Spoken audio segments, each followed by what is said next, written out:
مرحبا بكم في درس جديد من دروس الإنكسكيب. اليوم سنقوم بالتعرف على كيفية عمل كوز من الآيس كريم، لكن قبل أن نبدأ أريد أن ننوه إلى أنه لدي كورس على منصة يوديمي أشرح فيه كل شيء عن برنامج إنكسكيب. هي عبارة عن سلسلة مكونة من أكثر من 60 فيديو أشرح فيه كل أداة وكل قائمة منسدلة وكل شيء في هذا البرنامج. لمن أراد الالتحاق بالدورة سأضع رابط الدورة في صندوق الوصف، ولنبدأ على بركة الله.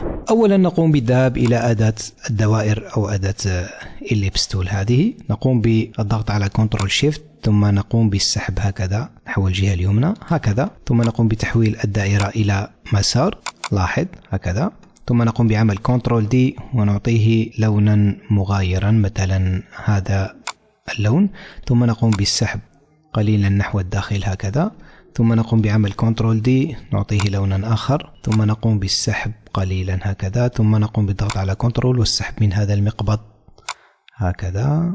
أظن هكذا أفضل. ثم نقوم بالضغط على شيفت وتحديد الكائن الذي تحته، ثم الذهاب إلى القائمة المنسدلة Path Difference، لاحظ، ثم نقوم بالضغط على الدائرة مرة أخرى كنترول دي نعطيها لونا مغايرا، ثم كنترول دي ونقوم بالسحب من هذا المقبض نعطيها لونا مغايرا هكذا، نقوم بالسحب هنا قليلا هكذا، أظن هكذا كافي، ثم شيفت وتحديد الكائن الذي تحته Path Difference، لاحظ هكذا، ثم نقوم بالضغط مرة أخرى على الدائرة كنترول دي نقوم بتصغيرها قليلا هكذا، نعطيها اللون الأبيض هكذا، أظن هكذا أفضل، ثم نقوم بالضغط مرة أخرى والضغط على كنترول وإدارتها قليلا هكذا، ثم نقوم بسحبها إلى هذا المكان، أظن هنا أفضل هكذا أفضل. ثم نبدأ الآن في الألوان، نذهب إلى قائمة تعبئة الألوان، مثلا نقوم بالسحب هنا أو هكذا، يبدو كلون الآيس كريم، هنا نعطيها اللون الأبيض، ثم نقوم بتحديد هذه نعطيها نفس اللون هنا، إلى أننا نزيد بعض العتمة هكذا حتى يبدو كالظل، ثم نقوم بالضغط مرة أخرى هنا والذهاب إلى القائمة المنسدلة Path ثم Linked Offset، لاحظ نقوم بالسحب قليلا هكذا أفضل، نعطيه مثلا هذه العتمة هنا هكذا أفضل، ثم نقوم بتحويله إلى مسار هكذا. الآن نقوم بتجميع هذه كلها هكذا، ثم نقوم بالضغط على كنترول دي وسحبها نحو الأعلى هكذا، لاحظ دع القفل مفعلا على الطول والعرض، ثم نقوم بالتقسيم على 1.2، لاحظ سنحصل على حجم مثالي هكذا، نرسلها نحو الأسفل هكذا، ثم كنترول دي مرة أخرى ونقسم على 1.2. يمكنك يعني تصغيرها وتحجيمها من المقابض، ليست يعني شرط أن تقسمها على 1.2، أنا فقط أريد أن أجعل القيم متساوية بهذه الطريقة.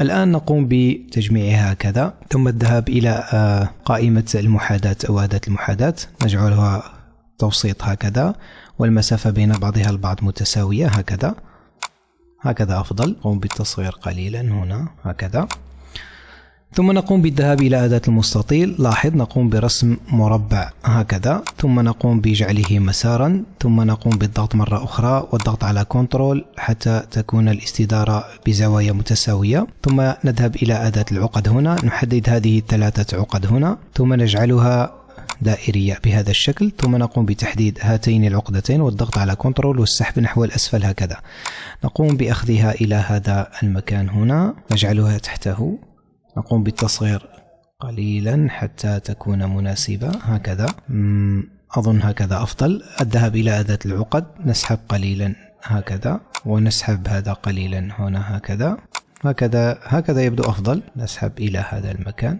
هكذا تبدو أفضل، ثم نقوم بعمل كنترول دي ونعطيه مثلا هذا اللون، ثم كنترول دي ونعطيه هذا اللون، ثم نضغط مرة أخرى هنا، لاحظ نفعل أداة المغناطيس هنا، ثم نقوم بسحب الكورسر هنا محور الدوران إلى هذا المكان، ثم نقوم بإدارتها نلغيه حتى لا يعطلنا، نقوم بإدارتها قليلا هكذا، أظن هكذا أفضل، ثم الضغط على شيفت وتحديد الكائن الذي تحته، ثم الذهاب إلى القائمة المنسدلة Path Difference، نجعله تحت الكائنات هنا، نعطيه هذا اللون لون العتمة، وهذه أيضا نعطيها هذا اللون، ثم نقوم بالضغط على كنترول دي نعطيه مثلا اللون الأخضر. نقوم بسحب الكورسر إلى هنا كما فعلنا في السابق هكذا، ثم نقوم بالضغط على كنترول دي نعطيها مثلا اللون الأصفر. نلغي أداة المغناطيس، نقوم بالسحب هكذا، ثم التي باللون الأخضر مرتين، ثم نقوم بإدارتها مثلا هكذا.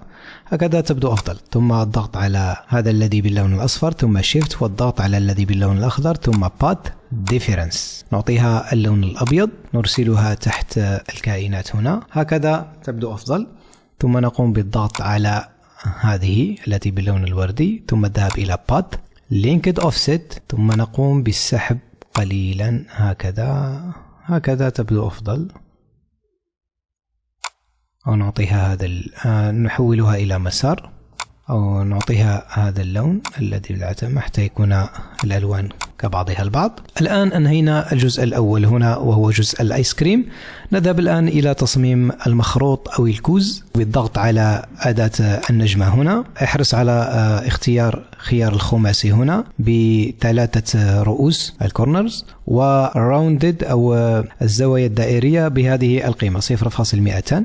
ثم نقوم بالضغط على كنترول والسحب هنا، لاحظ هكذا، احرص على أن تكون إلى الجهة السفلية هكذا، ثم نحولها إلى مسار، نقوم بسحبها إلى هنا، لاحظ هكذا، ثم نقوم بسحب هذا إلى هذه الجهة، نقوم بتصغيرها قليلا هكذا، ثم نذهب إلى بات ولينكد اوفست أداة العقد، نسحب قليلا هكذا،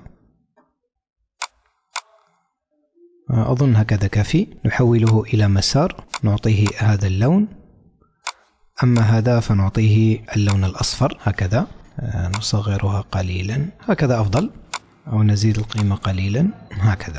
الآن نقوم بعمل كنترول دي ونعطيه هذا اللون، ثم كنترول دي ونعطيه مثلا هذا اللون، ثم نقوم بالسحب من هذا المقبض بالضغط على كنترول هكذا، ثم نضغط مرة أخرى. ألاحظ هذا الكرسر، نفعل أداة المغناطيس حتى يلتقط هنا في الزاوية، ثم نقوم بإدارته، نلغي تفعيل أداة المغناطيس، ثم نقوم بإدارتها هكذا أفضل. ثم نقوم بالضغط على شيفت وتحديد هذا الكائن الذي تحته، ثم الذهاب إلى بات ديفيرنس، لاحظ، ثم نقوم بتحديد الكوز الذي باللون الأصفر، ثم كنترول دي نعطيه اللون الأزرق، نسحب قليلا إلى هذا المكان هكذا، ثم كنترول دي نعطيه مثلا اللون الأخضر، ثم نقوم بالسحب هكذا، ثم كنترول ونسحب نكبر قليلا هكذا أظن هكذا أفضل، ثم شيفت وتحديد الكائن الذي باللون الأزرق، ثم بات ديفيرنس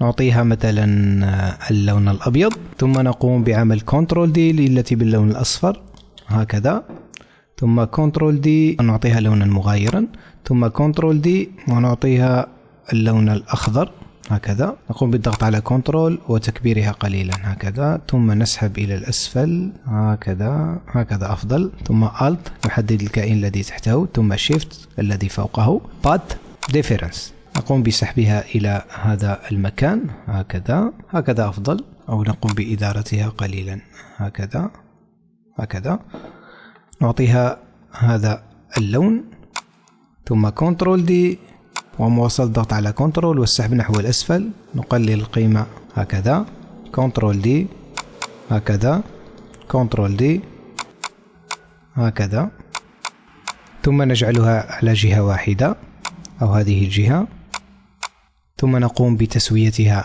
مع بعضها هكذا في التباعد، ثم نقوم بتحديد هذه، ثم نلغي التجمع هكذا، ثم نقوم بتحديد التي في الأسفل، كنترول دي نعمل لها نسخة، ثم نرسلها نحو الأسفل لأننا نحتاجها فيما بعد، نضغط على Alt لنحدد هذا الكائن الذي في الأسفل، ثم كنترول دي مرة واحدة، كنترول دي مرة أخرى، كنترول دي مرة أخرى، ثم كنترول دي. لاحظ الآن نقوم بالضغط على شيفت وتحديد هذا الكائن الذي في الأسفل، ثم الذهاب إلى Path Difference، ثم مرة أخرى، ثم الضغط على شيفت وتحديد هذا الظل الذي باللون الأبيض، ثم Path Difference، ثم نضغط مرة أخرى، نحدد، ثم شيفت ونحدد هذه التي باللون الوردي، ثم Path Difference، ثم مرة أخرى وأخيرة ثم الضغط على Shift وتحديد هذا الظل، ثم الضغط على Path Difference. الآن نحدد هذا الذي في الأسفل ثم Delete. لاحظ تحذيفه. الآن بقي لدينا شيء أخير. لاحظ نقوم بعمل دائرة هكذا بهذا الحجم ثم تحويلها إلى مسار، ثم نقوم بسحب هذا بالضغط على كنترول، سحبه نحو الأعلى هكذا أفضل. لاحظ هنا. ثم نذهب إلى Path Linked Offset، نعطيه مثلا هذا اللون، نقوم بالسحب ما أظن هكذا أفضل، ثم تحويله إلى مسار، ثم نضغط هنا كنترول دي نعطيه لونا آخر. لاحظ هنا نقوم بتكبيرها قليلا هكذا، أظن هكذا أفضل، ثم Shift Path Difference. لاحظ نعطيه اللون الأبيض، ثم هذا نعطيه اللون الوردي مثلا هكذا، ثم Path Linked Offset نسحب مرة أخرى هكذا، نعطيه مثلا هذا اللون، أظن هكذا أفضل، هكذا نحوله إلى مسار، نعطيه لون العتمة هذا هكذا أفضل، ثم نقوم بسحبها جميعا إلى هذا المكان. لاحظ هكذا، ثم كنترول دي ونسحب هذه إلى هذا المكان هكذا هذا نعطيه لون الظل هنا حتى يكون متناسقا معه. أما الآن فنقوم بتحديد هذا الذي في الداخل باللون الوردي، نعمل كنترول دي، ثم نقوم بتحديد هذا الكائن الذي في الأسفل Alt، لاحظ باللون الداكن، ثم تحديد هذا الذي باللون الوردي، ثم Path Difference، ثم مرة أخرى هذا Alt الذي تحته، نعمل نسخة أيضا كنترول دي، ثم هذا Alt الذي تحته، ثم Shift ونضغط على الذي باللون الوردي Path Difference. لاحظ الآن أصبحت مكتملة. نقوم بتحديدها جميعا هكذا ونقوم بتجميعها، ثم نضغط مرة أخرى. لاحظ نسحب قليلا هكذا حتى يكون يعني على شكل كرتوني، نقوم بتصغيرها. لاحظ هذه هي النسخة النهائية. كان هذا كل شيء فيما يخص تصميم كوز من الآيس كريم. أتمنى أنكم قد استفدتم. ألقاكم في درس قادم.